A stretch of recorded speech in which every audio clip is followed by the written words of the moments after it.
Well, it's Monday again, and every once in a while on Monday I get on here for tea time. Today it's yerba mate with lemon and lime just to kind of sweeten it a little bit.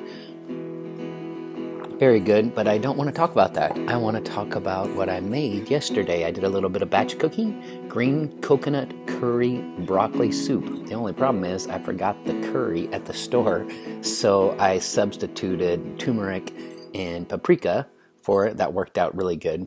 It's a Thai dish, and for those of you who don't think I can cook or are always asking if I can cook, I just want to let you know that I can. I'd started off with a whole onion and a jalapeno, threw them both in a hot pot together, and got a couple tablespoons of coconut oil in there to really get things going, and cooked everything down. Cooked a bunch of ingredients and spices, had a blast, and also it's bok choy is the main lettuce or the main leaf in it. So once you cook everything up and get everything going and add all the ingredients, you get the pot going to really hot boil. And then after the hot boil, you kind of get it to simmer down a little bit.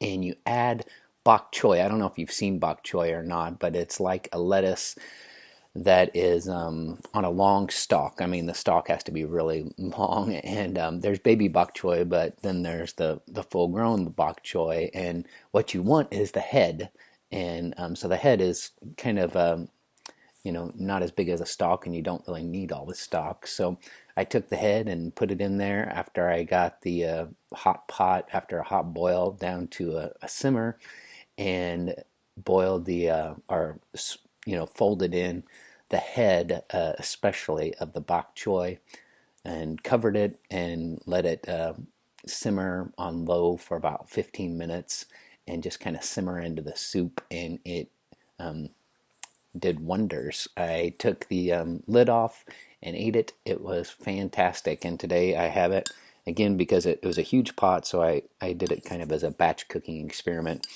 But again, for those of you who've asked if I can cook anything other than meat or fish, I just want to let you know I can cook. And the whole process, I think I said, took like an hour and a half. So it was kind of fun. And I was just thinking about it today, and I thought, there are many parables where the master of the house calls people to a wedding feast or calls them to a dinner, and people who he thinks are going to show up just kind of say it, are there in word and deed, or maybe just word, that they're going to show up, but they don't. And he goes to the highways and the byways and gets others. Or maybe there's a wedding feast, that Jesus is talking about. Or maybe we're talking about a wedding feast on the inside and 10 virgins on the outside who aren't prepared for it when they think they are prepared, and they can't come in. And so there are many different references to feasting, and even the last chapter of John talks about it.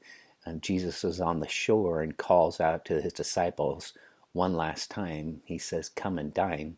And here they've been fishing all night. They didn't catch anything. They do get a catch because once again Jesus performs a miracle, and they get one last catch, and Jesus says, "Come and dine." He's already got their food ready for them.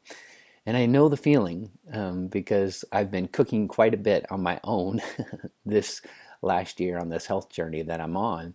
And so I get a huge meal like this prepared, and I'm the only one at the table. But anyway, I know that wherever you're at, just keep that in mind, that your Lord has wonderful delicacies for you in mind.